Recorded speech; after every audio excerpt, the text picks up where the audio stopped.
Hi everybody, Dan Illman, Matt Bernier with the feature race at Oaklawn Park on Saturday. It's the Grade 3 Honeybee Stakes. All of our stakes previews this week brought to you by DRF Bets. If you sign up for a new DRF Bets account, you'll receive a $150 sign-up bonus. All you have to do is go to drf.com/join. Please use the promo code TV150. Let's take a look at this field. We've got some Kentucky Oaks hopefuls getting ready to travel a mile and a 16th at Oaklawn on Saturday. Matt, the morning line favorite, the number 5, Red Ruby, looked good in her seasonal debut over a sloppy track. A nice performance, and the buyers have gone up in each and every start. Yeah, I have no knocks against her. I thought she ran really well in that return effort. That was her first start as a 3-year-old, first start in a few months for Kellen Gorder, the highest last out buyer with an 83. She can win on a fast track. She can win on a wet track. There's really not a lot to knock about her other than the price. She's likely to be a relatively short one. And she's 9-5 on the morning line, and she hinted at some ability in her maiden win at Churchill Downs 2 starts back. That race was faster than the Colt division of maiden special weights for 2-year-olds on November the 25th. She finished ahead of a couple of next out winners. I like the way she did it. She looked good last time, and she's the horse to beat. The horse to catch, however, likely to be the number 6, Amy's Challenge, as we see from the Timeform U.S. pace projector. Amy's Challenge was the queen of Canterbury Park in her first 2 starts, and she looked good and game, winning the Dixie Bell first time out. Can she stretch out?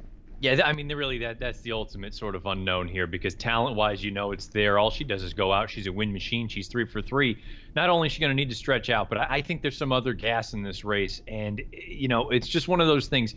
The stretch out, if you're going to be able to dictate everything on your own on the front end, that's one thing. It's another thing if you've got to put away other speeds, and then you've got to deal with some horses like a Red Ruby who's probably going to be sitting the trip just behind.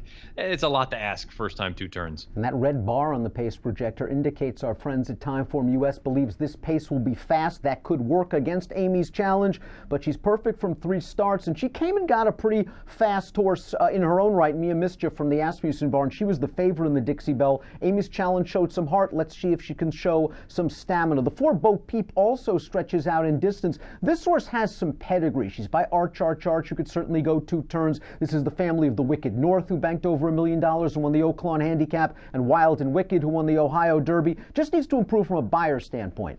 Yeah, a little bit slow on figs right now. Also need to find out about the 2-turn question. Not sure how that's going to work out. From a tactical standpoint, I think that she's going to be able to sit a little bit, but you always see on that stretch out, boy, you're more inclined to go than you are to sit. Cosmic Burst, the number 3, finished off her 2-year-old campaign with 2 wins, including a crafty ride by Richard Arami in the Trapeze Stakes at Remington Park 2 starts back, just being aggressive along the rail on the back stretch, and this filly did the rest. Is the simple excuse last time out in the Martha Washington, the wet track, and that she'll move forward second start back over dry footing?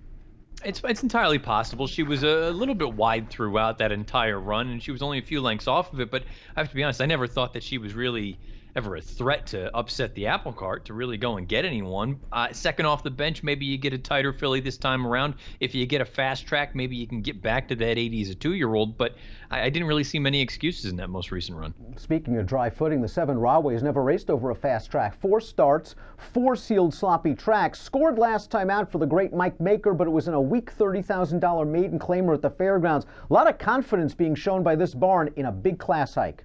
Yeah, certainly. Very, very confident move. And you're right, that race most recently, that was very, very weak. 3rd place finisher came back to earn a 19 buyer. I was on turf, but the 5th place finisher of 56. This girl's going to be facing horses like she's never seen before. And there's a scenario where she's facing a racetrack she's never seen if it comes up dry. Let's take a look at our top picks for the Grade 3 Honeybee Stakes. Could be an important Kentucky Oaks prep. We both respect Red Ruby. I think you got to use her in any kind of multiple race wagers. But the Timeform US pace projector has it as a fast pace, and that really plays to the 2, stronger than ever, a 1-run deep closer.